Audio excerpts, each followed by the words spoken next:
Stand up, baby. We're all standing. Everyone's standing. Everybody get up. And that's the result. Put him in the second. Put him somewhere. He's too good for this game. You can take me now. I've seen it all. I have seen everything. Here we go. Oh, yeah. What about that one? With a good win over the... Fuck, who did we play last? Who did we play yesterday? Great start. Yeah, we'll wrap that again. Who did we play yesterday? I fucking watched the whole game. The Knights, don't worry. It's great. Welcome back to Sports Talk. Today we're talking about the Brisbane Broncos. The season wrapped up yesterday with a good win over Newcastle, sending Alex Glenn out on a high, which is always good. He's been a club legend for the last 10 or so years. It was a good way to end the season. A couple of worrying injuries to Payne Haas and Jake Turpin. Hopefully they'll be ready to go for round one because we need our big boy Haas up front. So today we're just going to cover a little bit of a review of this season. Pretty disappointing season all round, finishing near the bottom of the ladder. One of the rare times the Broncos missed the finals. I think it's only the third time in club history that we've ever missed the finals. But there was a lot of promising signs near the end of the year. Got some really good signings coming in next year. A lot of young players have taken some big steps this year. Kevin Walters is doing the job that he was brought in to do. So I'm just going to run through the team that I think will run out round one next year for the Brisbane Broncos. So starting at fullback, we have Tessie New, who broke out this season. Started in the centres, got dropped for a little bit, came back in the fullback, kind of found his own. Very solid runner of the ball, good pass, good decision making. His only thing he needs to work on is his defense as a fullback. He's still not getting into the right places in defense, not organising the defense well enough, and he's getting a little bit gassed back there. There's a lot of running to be done by the fullback. Hopefully another preseason under his belt, and he'll be ready to go for next season. And on the left wing, we have Selwyn Cobb, one of the brightest young stars in the Broncos team.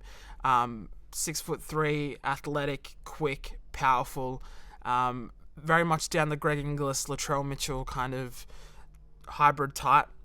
He's going to build into his frame. He's probably going to get up towards that 110, 120 kilos. He's going to be a big boy. He's already showing a lot of glimpses of his speed, of his footwork, of his agility. Great in the air. We saw the intercept try yesterday around the length of the field. He's got speed. Hopefully he'll be able to pick up where Xavier Coates left off, give us a nice aerial threat on the wing. I know he has played in the centres, but I think we've got a lot of good centres, and he might be the one that needs to move out to the wing because I think he can handle it. Defensively in the centres, he's still a little bit suspect. On the wing, might be a little bit more protected. Moving into the centres, next to Selwyn Cobb, we have Tony Staggs, by far our best player. Well, him and Payne Haas, but my favourite player in the NRL, Tony Staggs. We saw when he came back for those 3 games after his injury that he's elite. He has a lot of X factor. He's impossible to tackle. Great footwork. Just makes the team infinitely better around him. He's signed on for another couple of years, which is great. Have him in the centres, a lot of strike down that wing, get him early ball, beat his man, put Selwyn Cobb in. So there'll be a lot of tries going down that wing. I know we've trying to told him that he can play 5'8" next year, but I just think he's so good at where he is. One of the best centres in the game, arguably behind Latrell Mitchell when he plays Origin, is the best centre in the game. You need to play him there. 5'8", I just don't think it's his position going forward. Moving over to the other centre, we got Herbie Farnworth, the man from England. Great season all around, great footwork, loves to take that ball on, gets those runs coming out of the end. Speed, electric speed. Again, defense, a little bit of a weakness. As you see, the Broncos still won yesterday. We're still letting in 22 points against a team that had no Mitchell Pearce and no Ponga for the second half. So the defense is something that we really need to work on. Something Herbie needs to work on is one-on-one defense. It's getting a little better in the last 2 games, but he still does get found out. And then on the other wing, we have Corey Oates. Corey Oates is one of my favourite players for sure. That try in the grand final against the Cowboys, I was at that game. Still one of the most celebrated moments of my whole sporting career of watching sport. Running the length of the field in the grand final. So many great moments for the Broncos. Prolific try scorer. Does have an absolute mare in him, as we saw yesterday. Sometimes he just can't catch the ball, which is a problem. A little bit like a Manu Vadavai, he's either diamonds or coal. But I think we need him on the wing. He's one of the best wingers in the world, bringing the ball out of trouble. Tackle 1 and tackle 2 off a new set. Just gets us such good go forward, gets the set rolling, then we can get Payne Haas and the big boys on top of it. Get that ground, get back up the other end. So I think we just need to run with him. He's only 26. I know it seems old. It seems to be around for a while, but he's only 26. He's got a player option next year. Hopefully we can re-sign him, not for too much, and keep him going, because I think he's a Bronco through and through. He's set out in the press that he wants to stay with the Broncos. We should keep him. Moving on to the all-important halves. So at 5'8", which is probably my most arguable position, I'm kind of tossing up between Tyson Gamble and Albert Kelly. They both offer completely different things to the team. You've got Tyson Gamble, who's a big body. He's got a bit of mungle in him. He's definitely a bit of a grub, but we all like that when he's on our team. He's in players' faces. He's talking smack. He's getting under people's skin. He's a big boy. He breaks tackles. He runs the ball. Great, good decision making. His kicking game is a little bit suspect, but when you've got the next man that we're going to speak about next to you, the best kicker in the game, you don't really need his kicking game to be as good. On the other hand, you've got Albert Kelly, who adds a bit of X factor, adds a bit of speed, adds that chip and chase, that long ball, the little grubbers in. He is 30 though. Tyson Gamble is significantly younger. Maybe with the age profile of the team, you're better off going with Tyson Gamble, letting him grow into the player that he's going to be. So that one's up for debate, but we'll take the gamble and we'll go Tyson Gamble. Moving into our halfback, which I think will be our captain next year if all reports are to be true. Our biggest signing in the last 4 or 5 years for the Broncos, Adam Reynolds. Possibly one of the top 3 or 4 best halfbacks in the game. One of the best kickers in the game. Him and Nathan Cleary are elite. A lot of repeat sets, getting us out of trouble, steering that team around the park. He's going to add so much to the team. We're definitely making the finals next year, and I think this signing is the one that's going to get us there. Great control of the team. As I said, kicking game is brilliant. The high ball, the long ball, repeat sets. Try and get these guys out of trouble, because we did find ourselves shooting ourselves in the foot with that kicking game. Getting us in trouble, getting the other team better kicking, better field position, and we all know our defense is not great. So we need as much protection as we can get. I think Adam Reynolds will supply that with our kicking game. Moving into probably our strongest part of our team, which is our back row, which is our pack. So many young players coming through for the Broncos that are absolutely elite in that back row, in that 18 to 22 range, that are just going to grow into be superstars going further in the track. So at lock, we've got Patrick Carrigan, which was our captain this year, went out with injury. He'll come back better for that.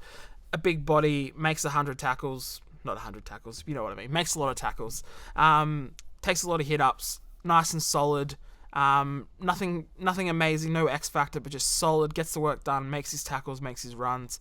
That's everything you need for your lock. On the other side, I've gone with Jordan Ricky, who actually had a breakout second half of the year. He's a damaging ball runner. They're really putting him on that halfback. He's impossible to tackle. Got a lot of leg speed for a second rower. Gets the offload. Everything you really need from your second rower. I think he's only 21, so plenty of time to grow into it. He's going to be one for the future for sure. Moving on from that, on the other side of the other edge, we've got Kurt Catewell, our signing from the Panthers, origin star for Queensland. Great ball runner coming out of that Panthers system. He's got to bring a lot of winning attitude, great systems. He's going to be able to teach the young guys the way. Great signing. He's got to add a lot of good defense there. He's a very good edge defender. Putting him next to Reynolds, kind of protect him so from people isolating him. It might add a bit more communication and a bit of experience to that edge defense, which is something that we're sorely missing. We changed our halves so much this year. It was really hard to get our edge defense on the same page. So hopefully going forward, we can kind of set on a pack and play out the whole year. Great combinations, great going forward. Now we're moving up front. Wow. Well, now we've got big boy Payne Haas, the best prop in the game, our inspirational leader, one of the best props I've ever seen in my lifetime watching NRL. Elite cardio for a big guy. Like, he goes all day. Post-contact meters, it's impossible to get him down. He gets tackled and he still makes more meters. If he can develop an offload, well, we're off to Sizzler, baby. If he can get an offload, he needs to work on that, but he's already a A+ player. If he gets that offload, then game over. Game, set, and match. Hopefully we can get that signing under the belt. I know we've still got him locked down for another 3 seasons, but I think the Broncos are trying to make him a lifetime Bronco. Give him a 10-year, $1.1 million a year contract like Tamalolo. I'm all for it, as long as he's not playing in any other jersey but the Brisbane Broncos one. At hooker, for now, we've got Jake Turpin. Very solid. Adds a little bit of dart out of dummy half. Needs to run the ball a little more. But for what he does, he makes all his tackles. He doesn't miss any tackles. He holds that middle together, nice and solid. And going forward, I think it's a position we can improve on. But for now, Jake Turpin is the man. On the other side of the prop row, to partner Payne Haas, we've got Tom Flegler, Mr. Sinbin himself. I don't know how many Sinbins he got this year, but it was a bloody lot. He needs to learn how to tackle below the head. I know he's a very aggressive player, likes to come out of the line, likes to put shots on, likes to bring the team up. But if you're going to end up in the bin every second game, then it's not going to do us well. Hopefully he comes back next year after his suspension and really just knuckles down, aims for those nipples, aim the nipple height here, stop taking people's heads off, and he'll be a good prop for the future. Bringing on to our bench, which we've got plenty of options on our bench. Let me have a look here. I've got 6 or 7 people written down, but we'll try and narrow them down to 3 to 4 people. So I've got TC Robati, big, rangy second rower. Very similar to David Fafita. Not as explosive as David Fafita, but he's got an offload. He's a big boy. He's hard to tackle. Bringing him on in those last 20 minutes of each half, it's going to be near and impossible to handle. Great going forward.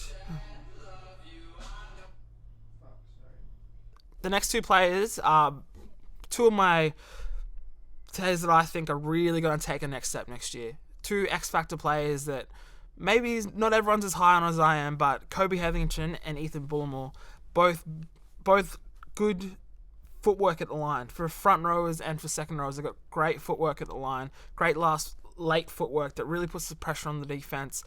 Got a little bit of ball playing about themselves as well, got a bit of an offload. Both aggressive, big, like to make their tackles, run hard. Something that we really need coming off the bench. We saw Ethan Bullimore start for the 3rd time yesterday. Great. Next to Payne Haas, he really gets that fast footwork off the line, continues the set, gets the advantage, continues the pressure down the field.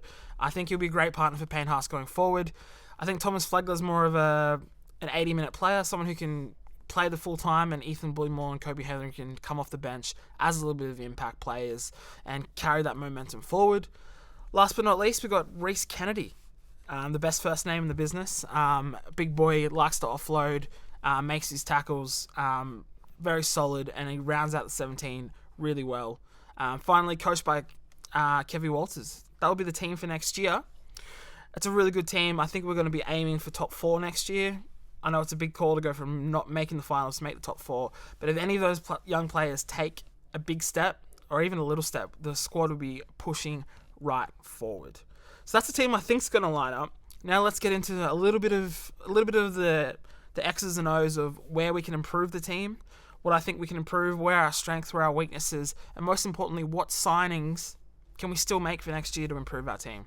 To start off with, we're going to go with our biggest strengths. Our biggest strength is our back row. A lot of young, big players, a lot of good ball carriers, a lot of X factor there. A lot of players are going to be really hard to handle going forward. So they're big, skillful, footwork, everything you want from a pack. Kicking game with Reynolds is got to be a strong facet of our game next year. He is one of the best kickers in the game, as I said. Going to be able to pin teams back in their own half, get us on the front foot, steer that pack around, which is great. And the other biggest strength is Tony Staggs. Having a full season of Tony Staggs is going to be absolutely amazing. He's going to be an electric try scorer, a lot of assists, likes to put some shots on the defense. He's really leads the team with everything about him. If it wasn't for Reynolds, I'd have Staggs as captain. He just, everything about the Broncos he embodies. And if we had 17 Tony Staggs, we'd win the comp every year. So they're the strengths that I think our squad's got next year. Now let's get into a little bit of the weaknesses. So the weaknesses are our wingers. Our wingers this year with Corey Oates and Oates and Coates. What a great fucking duo they are, Oates and Coates. Oates and Coates, big bodies, good in the air, getting us off the advantage line off those 1 and 2 tackles. Losing Coates and maybe losing Oates is really going to limit those 1 and 2 punch tackles, like getting the kick down, getting Oates on the first, then getting Coates. So we really need to hopefully replace them with some big-bodied wingers. I know I've moved Selwyn Cobb out to the wing, but he's still not a big frame where he can really get us off the advantage line in those first 2 tackles. So hopefully we can bring someone else in to really bolster those wing depths. Our second weakness is our defense. Our defense as a whole, our edge defense has been abysmal, been getting picked apart down the left and the right. We've been making a lot of mistakes in the backfield, like Tyson made a lot of fumbles, Corey Oates made a lot of fumbles, so we really need to clean that up. And I think Tyson another preseason under his belt will increase that gas tank, and will give him a little bit more time and a little bit more energy to get across the field, make some covering tackles, get to those balls earlier, less likely to make mistakes, hopefully to organise the line a little bit better. I think the experience of Catewell and Reynolds will help that defense already, but I think there's a couple extra signings that could really help that defense even more. And lastly, we're going to go through some priority signings. Firstly, these priority signings are maybe a little bit of a long hop, a wish and a hope, but I still think these kind of players would really round us out and put us into that top 4 contention. First, we've got Rhys Walsh. Why did we let him go? If we can get him back from the Warriors, there's a little bit of a murmurs that we're going to try and get him back. If we could get him back, slot him into the 1 or the 6, or even into the centres opposite Tony Staggs. He's young, he's fast, he's quick, he's a great ball player. He's going to be a superstar of the future. If we get him back, it could really, really help our team going forward. Another one is Will Chambers. He's going to really help that defense. He's a great one-on-one defender in the centres. Coming from the Melbourne system, he's really going to add a little bit of grunt. He's going to add a little bit of steel to the team. Him, Catewell, and Reynolds all coming in would really add a lot of experience to a very, very young squad. Another position we could really use is a ball-playing lock. To fill that position, I think Tyrone Peachey would be the answer. He is off contract next season with the Titans. He's a ball player that can link the left and the right side field together, something that we don't really have at the moment. Carrigan, Rabada, all these kind of second rowers are ball runners, offloaders, tackle makers, but they aren't really ball players. We need that Victor Radley, that Isaiah Yeo, someone to connect the forwards and the backs together. And I think Tyrone Peachey is a great player to do that. Don't think it would cost us too much. He's already at the Gold Coast. Wouldn't take him much to get him down to the bigger brother in Brisbane. Would be a great signing. The last signing I think we could make is to improve the hooker position, to really round out that spine, and that's Josh Hodgson. Off contract and, from all reports, unhappy at Canberra. We bring him up, we put him in the 9. Him, Reynolds, Gamble, Tessie New at fullback. It really adds a lot more experience to the spine. He's a great ball player, can control a team, excellent kicking game. You add his kicking game and you add Reynolds' kicking game, Broncos are looking good for next season. So those are the long shots, the Hail Mary signings. So here are some more potential riskier signings, players that are out of favourite clubs for a good reason. There is a lot of downside to these players, but I think in the right system and utilised correctly, they could still refine their great form. The first player is Blake Ferguson, the man with the nose, that great crooked nose. Put him on the wing. He really helps bring that first tackle out of trouble. You have him and Oates, really will push the momentum forward, gives our forwards more time to get back, really help the forwards out. He's a great try. He's great in the air, great finishing tries. And if he can regain his form, he would be an excellent signing for the Broncos. Someone else to improve the size of our front row would be Russell Packer. I know he's a bit of a hit and miss, in and out of jail, in and out of suspensions, pissing on the field. Everything that he's done in his career, he's still a big body. He can still take a good hit up. And I think partnering him with Payne Haas would be great. Really add a bit of size that I think we need for the front row is a little bit more size. Another player that recently has been rumoured to be on the way to the club, who's out of favour at the Bulldogs, is Dylan Napa. Big, aggressive player to put it side next to Payne Haas, put those big shots on that change the game. And by all sounds of it, we could get him pretty cheap with the Bulldogs wanting to cop a little bit of his contract. So those are the signings that I'd like to make for next year. If we could do, I think the Broncos could be a top 4 team. As of now, with the squad we've got, I think we're a top 8 team. We're looking up. Kevy's got us on the right way. I'm really excited for next season. Up the Broncos, and goodbye.